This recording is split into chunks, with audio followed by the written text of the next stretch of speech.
I'm popping in to let you know some exciting news before we get started in today's podcast episode. We are currently, for a few days only, welcoming new members into the Natural Super Kids Club. The club is the most convenient and affordable way to get qualified support from our team of practitioners, as well as helpful resources so that you can raise healthy and happy kids. Our health practitioners, naturopaths, and nutritionists are in the club answering your questions and offering guidance so that you can address the underlying cause of your kids' health challenges, symptoms, and conditions. As well as that practitioner support, you get access to a whole range of really valuable resources, recipes, meal plans, masterclasses on a whole range of different kids' health topics.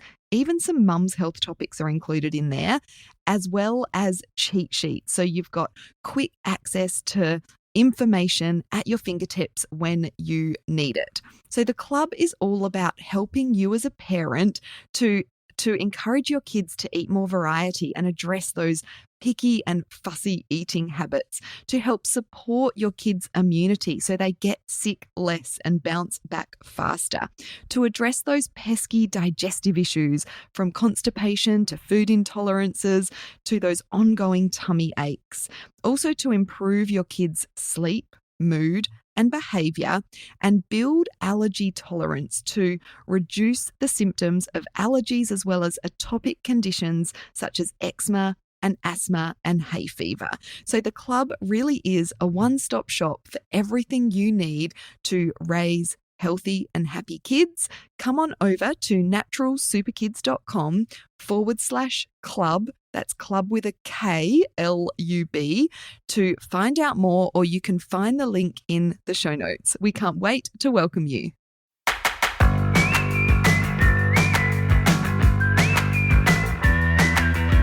Welcome to the Natural Super Kids podcast, where you will discover practical strategies to inspire you to boost the health and nutrition of your kids. I'm Jessica Donovan, a qualified naturopath specialising in kids' health, and I want to make it as easy as possible for you to raise healthy and happy kids. Let's get into it.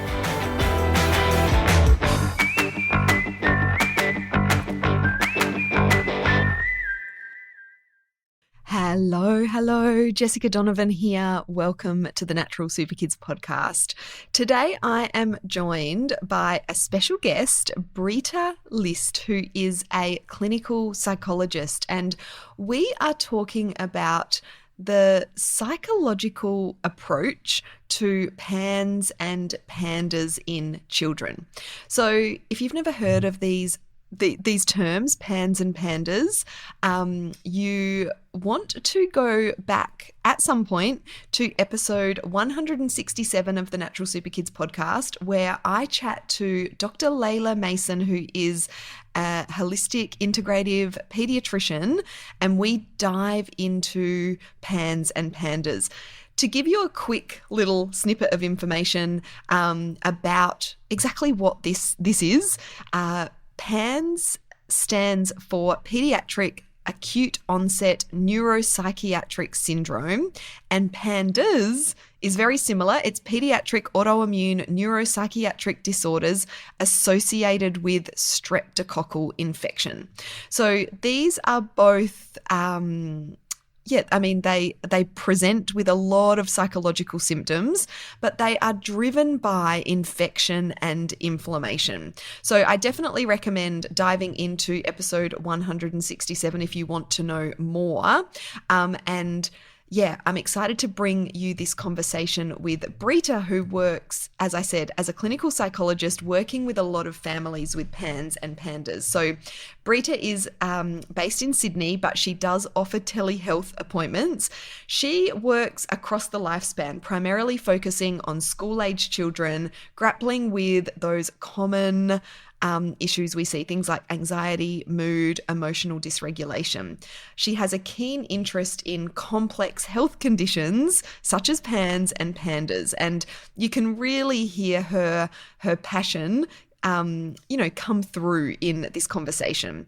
So Brita's approach includes providing neurodiverse affirming interventions, empowering individuals to cultivate self-awareness and live authentically in alignment with their values. She is guided by principles of cognitive behavioral therapy. She works with and differentiates between challenges best addressed through CBT, cognitive behavioral therapy, and those requiring accommodations to facilitate meaningful engagement in life. So it's such an interesting conversation coming from that psychological aspect and support that she gives to families with PANS and PANDAS. Here's Brita. Welcome to the Natural Super Kids podcast, Brita. Thank you. Thanks so much for having me. Oh, it's so great to have you here. I'm really excited to dive into this conversation. So can you explain PANS and PANDAS from your perspective as a clinical psychologist? Yes, well, it's going to look like a whole lot of behavioural things that might be familiar to us with some mystery symptoms thrown in. As a psychologist, we go, oh, this is not quite going the way that we would usually find. And when we look deeper, it's more a medical reason underlying the reasons for the behavioural symptoms. I've heard someone else call it as it's masquerading as all of these other diagnoses and things like that. So it's usually from they're thinking, the research is unsure, but they're thinking there's a genetic predisposition, and then sort of a stress or a viral load or something like that is flipping that epigenetic switch. There's a rogue immune response.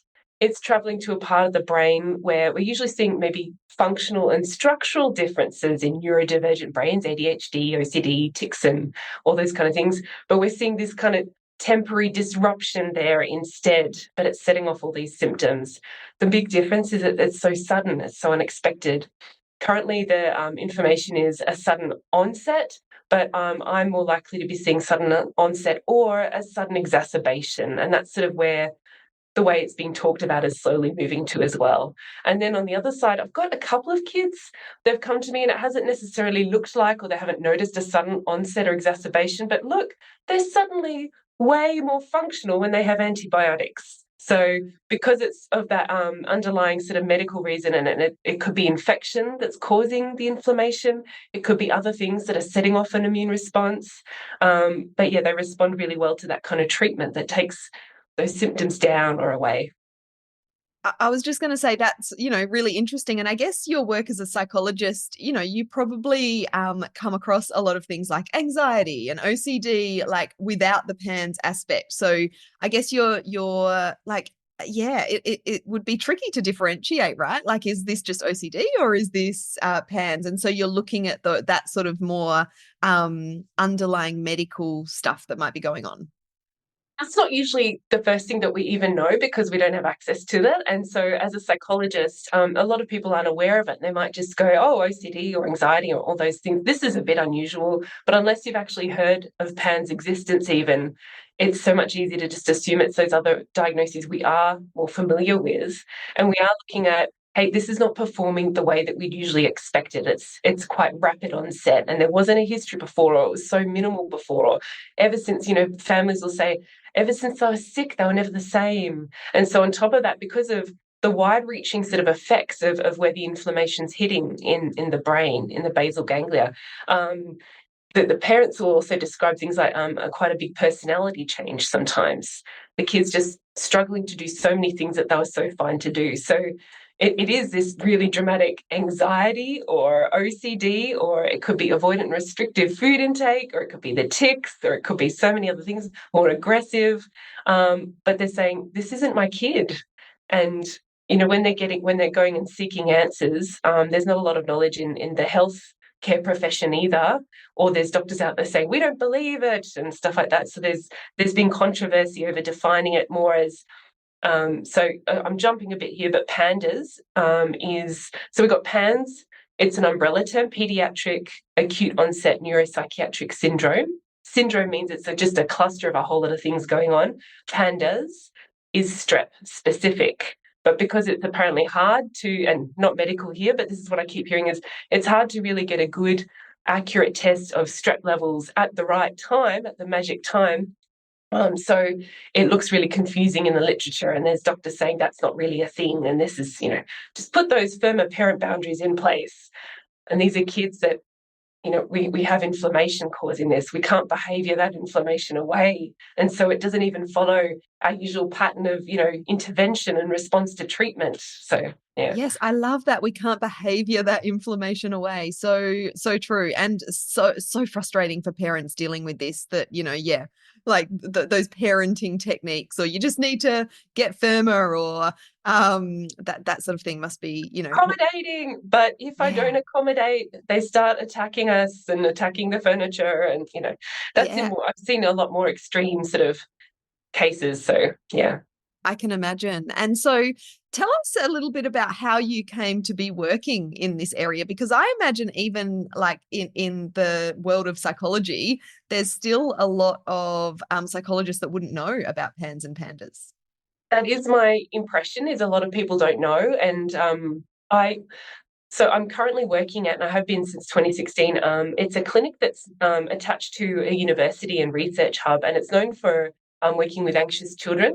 So anxiety is my bread and butter, and I was seeing a lots of different kinds of anxiety and everything that came with it, including kids with ADHD, and it might be sort of mainstream schooling, autism sort of thing. So it still might affect them, but they've got bigger emotions that they have to deal with. There's more that they have to manage. So they're going to be, more anxious and stuff like that.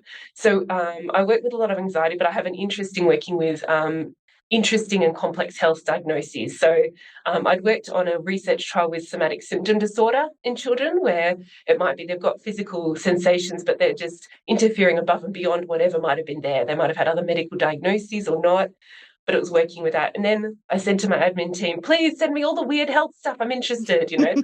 And this kid shows up on the intake shows up, and before I'd even met anyone in the family, I'm reading the intake going, well, I can explain half of this, and the other half is just mystery.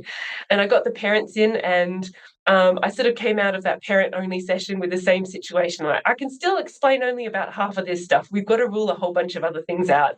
And it was things like, he'd never been the same after being in hospital, and he was struggling to focus even in activities he loved and previously thrived in, and things like that. So it wasn't mapping onto what we'd expect from ADHD. It was, let's rule out a whole bunch of other things as well. And the pediatrician was on board. They found a good one and helped them with that. So it did come back as, and I quickly Googled in between, can you get psychiatric symptoms after being sick? Yes, you can, So that's when I first came across it. And I tried so hard to teach this family and this kid's strategies for the symptoms, to give them symptom relief. And we weren't getting the response. And I just read deeper and deeper and deeper into what more can I give this family? They're going through a pretty traumatic time. And yeah, it was very interesting to me as well. So I loved diving into it and reading and learning more about it. But I just wanted to work so much harder to give them something. And the more I read, the more I'm like going, I can't get rid of this infection-induced thing that's going on, It has to be more. So yeah, I went on the journey with them, and they were the ones that found Dr. Lila Mason, and they were the ones that sort of eventually ended up at Professor Russell Dale getting the IVIG. That's when I learned about it and things like that. That really intensive sort of replacement of the immune system. And then I thought, oh, that's the answer. So the next client I put in my bio, PANS aware, PANS PANDAS aware, yeah. And then in my next client I came along, they were also fairly sort of, it was a fairly intense experience for them. And I'm like, I think I know where you need to go. And they just couldn't get in to see Professor Dale because he doesn't let everyone in because it's a very expensive process. But yeah, that was, continuing that journey. And I just got more and more.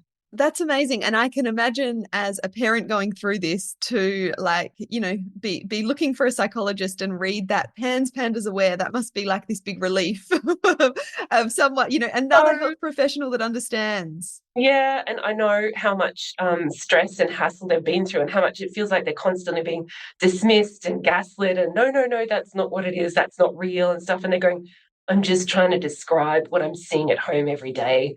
And there's that idea of sort of, it's really important for us to go, not try and squeeze people into the boxes of diagnostic criteria we know, but to really listen and go, where does that not fit? And let's try and find out what else this might be, or, tailor everything to the individual, of course. So it was a big part of it is just me listening and believing that person in front of me, and that's what they need so much. So Yeah, how amazing. And so, families dealing with PANS and PANDAS come across all sorts of barriers. What kinds of barriers do you see families kind of coming across when they're looking for support? oh, yes, and I've already started hinting at this already, right? It's going to any of the health providers and them not recognizing or not even being aware that PANS is a thing that exists, that inflammation could cause psychiatric symptoms in children. Or it could be if the parents start asking about it, saying, I've got this information, could we investigate this?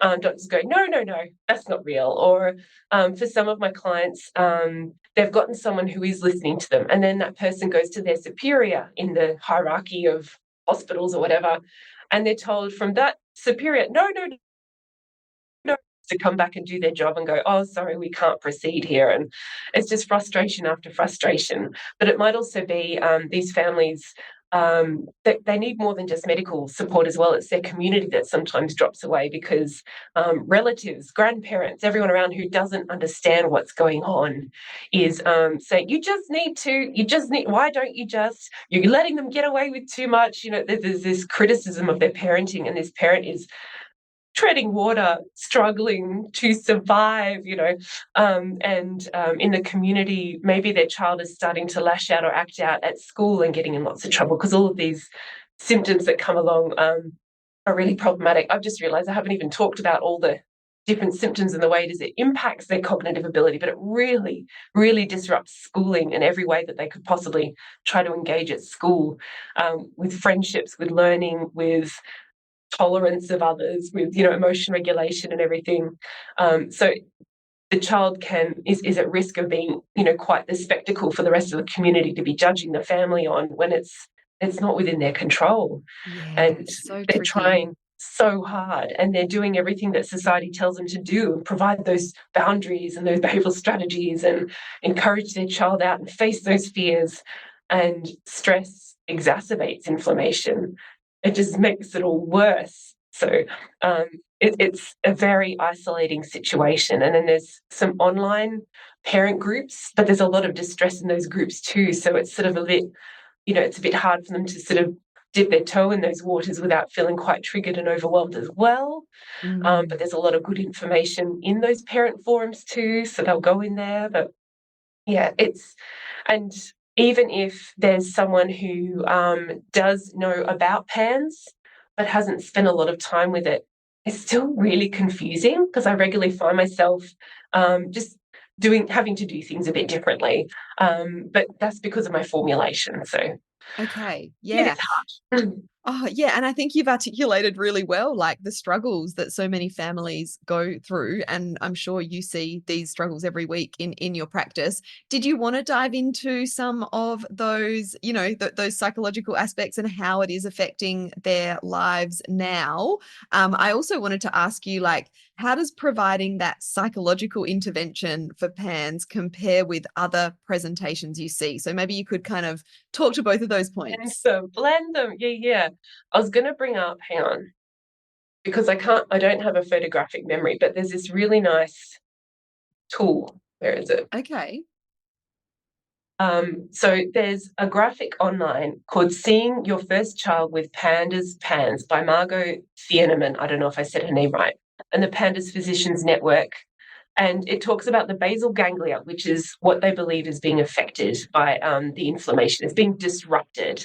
As far as I can tell, it's disruption only at the very start, at least. It's not actually losing skills, but it looks like regression in many ways. So the basal ganglia is a relay station through which neurons run neurons that control mood and emotion, behavior, procedural learning, that's learning how to do things, motor movements, cognition, and sensory experiences. It's massive. And when all of those are affected, you can just see it's so broad, it's so widespread, the impact it has and the regression. But we see even more things like the urinary frequency and urgency. When this kid has been totally toilet trained since 3 or 4 or whatever, at 10, they're suddenly wetting the bed, or they're wetting their pants at school. What is that? Or they're needing to go to the toilet so many times. Anyway, so you can see that a lot of these things would look like we might be able to put behavioral strategies in place, but because we know that medical thing underlying it, it makes it tricky. And as a psychologist, when we're working with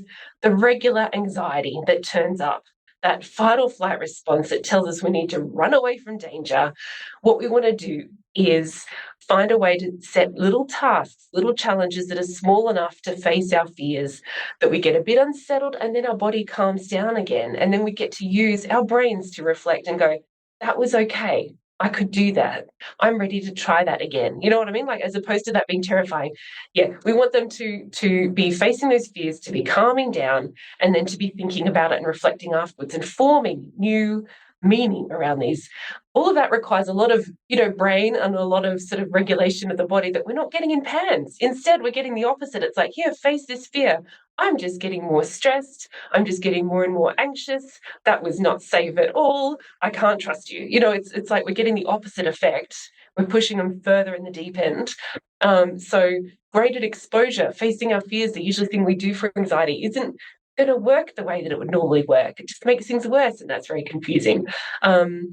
It's the same kind of thing for when we've got OCD. We want to help them sort of learn to experience the things that trigger the compulsions and sort of overcome that discomfort, and learn that that's actually okay. They can overcome the discomfort. In PANS, this chronic background agitation, it's getting in the way.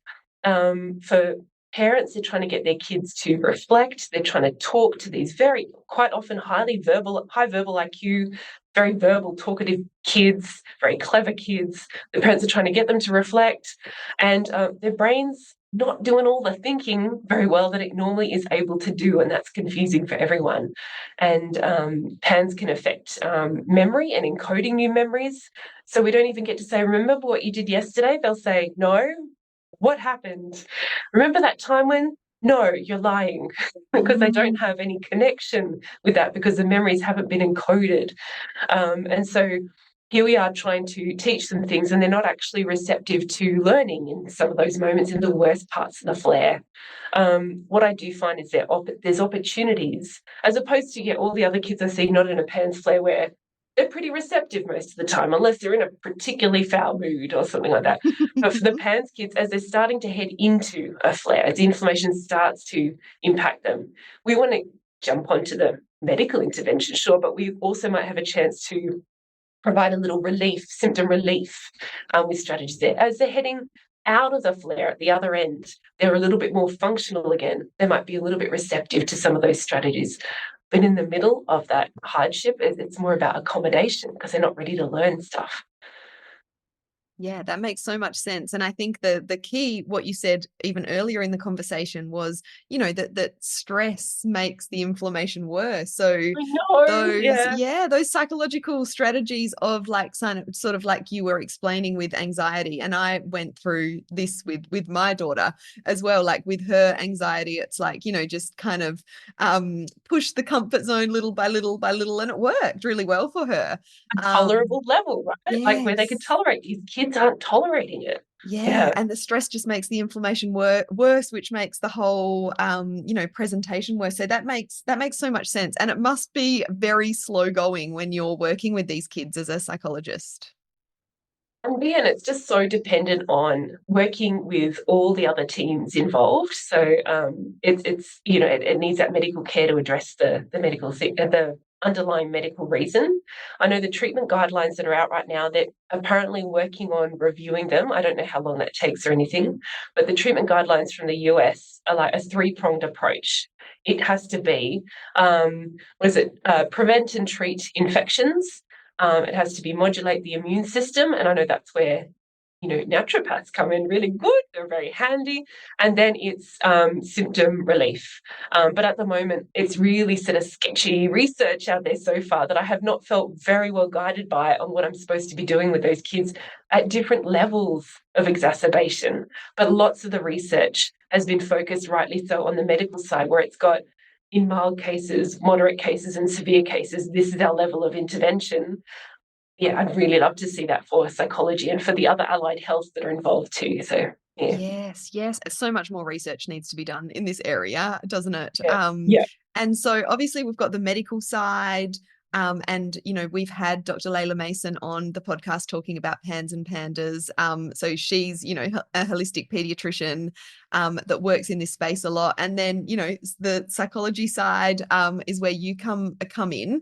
But who else can PANS families get on their team? Because it is this multi-pronged approach that is required, isn't it?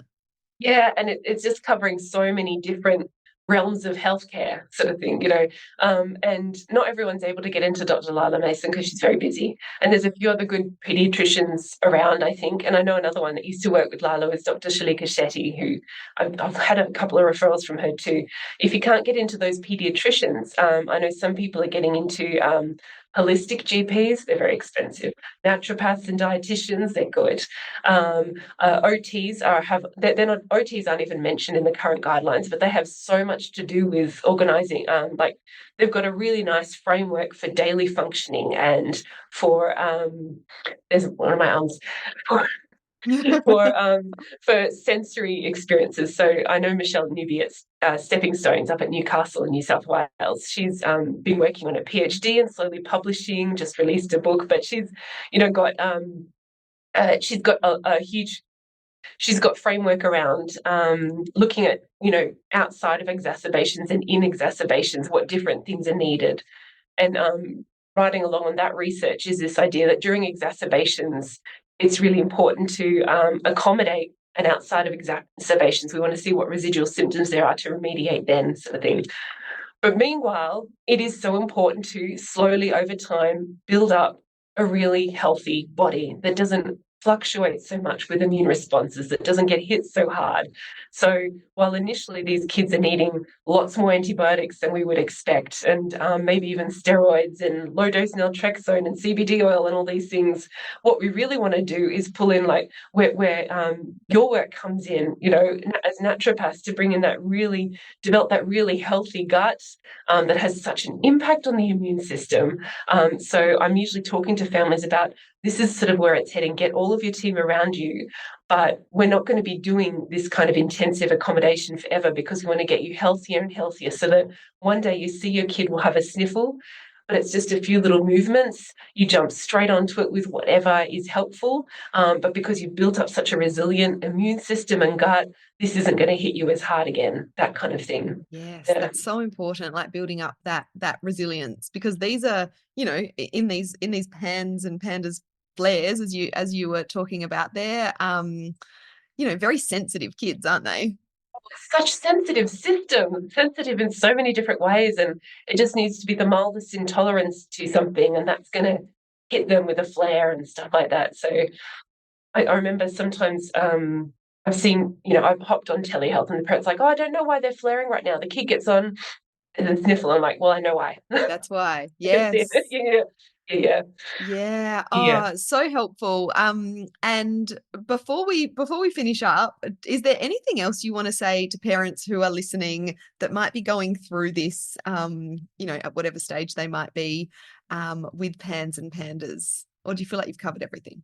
Oh, I could probably say a million things, but I know a really important piece of advice is to get a really good track record of your child's medical history and describing what's going on, because gathering that, maybe getting the records from your GP, and it's a shame that it has to be the onus on the parent, but that's sort of where we're at the moment.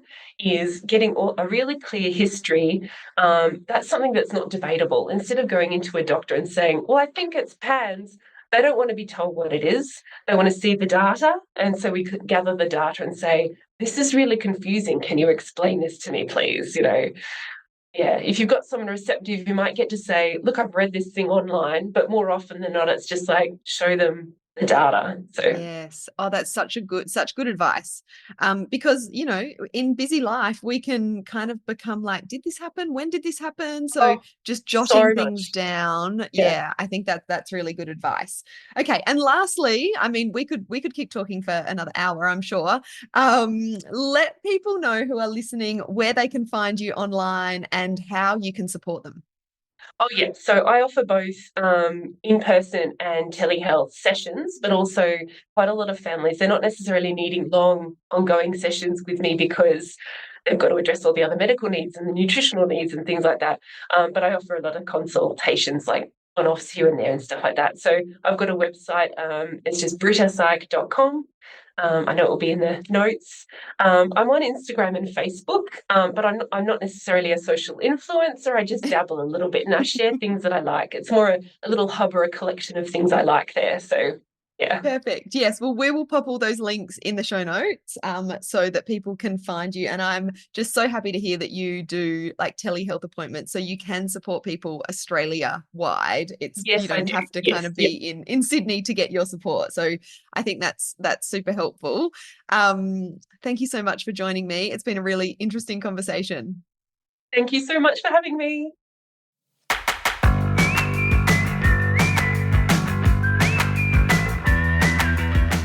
Thank you so much for joining me on the podcast today.